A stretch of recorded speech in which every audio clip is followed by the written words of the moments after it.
Let's draw a butterfly on a flower. We'll do the background first and then the foreground.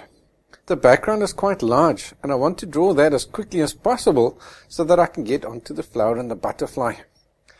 So to speed up the drawing process, I use a cloth coated in graphite powder to block in the background. As I work, I come as close to the edge of the foreground object as possible without losing my initial sketch lines. Now blocking in with a cloth like this can take quite a few layers to get the correct tonal value, especially in a drawing like this where the background must be dark. As I work, I then use my pen-shaped eraser to ensure that I don't lose the edges of the flower and the butterfly. Once I'm happy with the background tonal value, I work on the edges of the foreground objects. We don't want a halo around the foreground objects. The background must look like it's going behind the flowers. I then use pencils to even out the background tonal values around the edges of the flower. That also ensures I have nice crisp edges on the foreground objects, and as a result we can already picture the flower and butterfly from their silhouettes. Now let's start adding some detail to the background. We don't want a lot of detail, just enough to show our flowers are in the garden. I use a kneaded eraser to lift out a few random shapes in the background, and I use an 8B pencil to add a few abstract shadow shapes in the background. Now although I am using the photo for inspiration, I'm not trying to copy it. We want our background to be a lot more simplified than on the photo.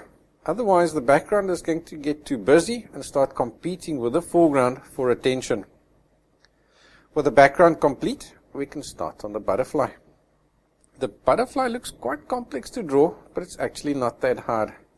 I start by establishing the sharp, dark lines and shapes, then move on to the more subtle markings. When drawing these markings, I ignore the fact that I'm drawing a butterfly, and I just concentrate on replicating the position, shape, and tonal value of the marking.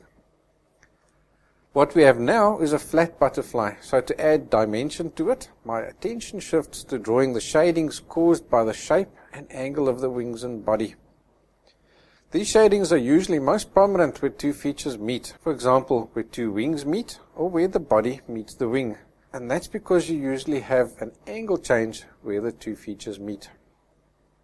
To draw the antenna, I erase a thin line using my pen-shaped eraser, then carefully fill in the unwanted areas again so that only the highlights are visible. Using a dark, sharp pencil, I draw in the actual antenna, being careful not to lose those erased highlights. With the butterfly complete, I revisit the background to ensure that there's no halo around the insect. Now let's move on to the flowers. When drawing flowers, I always start with the back petals and gradually make my way forward. I draw one petal at a time. That way, I only need to concentrate on a few shadings at a time, and by the time the flower is complete, the petals will look like they overlap each other. Inside each petal, you need to look out for a few things. The first is the overall tonal value of the petal. The petal's lightest color is seldom white, and its darkest tonal value is seldom black. You will need to find the overall lightest tonal value and block in the entire petal using that color. I call this the base tonal value. From there, you can lift out any little highlights and shade in the shadows. With the base tonal value established, I look at the overall shape and curve of the petal. This shape and curve will cause the petal to become gradually darker as it curves away from the light. You then shade in these tonal value changes. From there, look at any ribs and veins in the petal and concentrate on drawing them. Ribs and veins will often have a highlight and a shadow side, so use your pen-shaped eraser to lift out the highlight and your pencil to add the shadow. A common mistake when adding these ribs, though, is to draw in the ribs too dark and too prominent. More often than not, they are very subtle, so always draw them in using too light a pencil. It's easier to darken them from there than to try to lighten them back up again. Lastly, I will look for any blemishes on the petal and I'll draw them in. Other things you can look out for when drawing flowers are The area where the petal curls inwards to meet the center of the flower is usually quite dark, so much so that you may not be able to see where one petal stops and the other one starts. This is called a last line. The petal also has thickness, so you need to look out for the thin highlight or shadow on the edge of the petal and draw it in where visible. As the flower is round, it will have one side which overall is lighter than the other.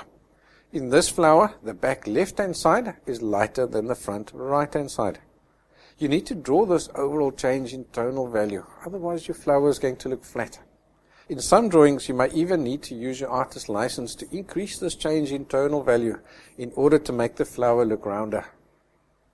For the stems, I concentrate on showing the roundness of the stem. One side will be lighter than the other, so shade that in first.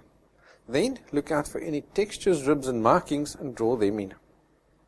Lastly, look out for any sunspots or cast shadows on the stem and draw them in. The leaves in this flower are very dark, so I pretty much just block them in, leaving only the lightest contrast to suggest the veins on the leaves. With the flower complete, I stand back to compare the tonal values on the drawing against those on the reference photo. Standing back allows you to see the picture as a whole, and you'll be surprised at how many adjustments you can pick up when standing back like this. To complete the flower, I revisit the background to ensure that there is no halo around the flower. I then repeat the same process with all the other flowers in the drawing, and with that, the drawing is complete. So I hope you've enjoyed this tutorial. If you have, please like and subscribe. Also visit our website to follow the real-time step-by-step draw-along version of this class. Thank you for watching. I'll see you next time.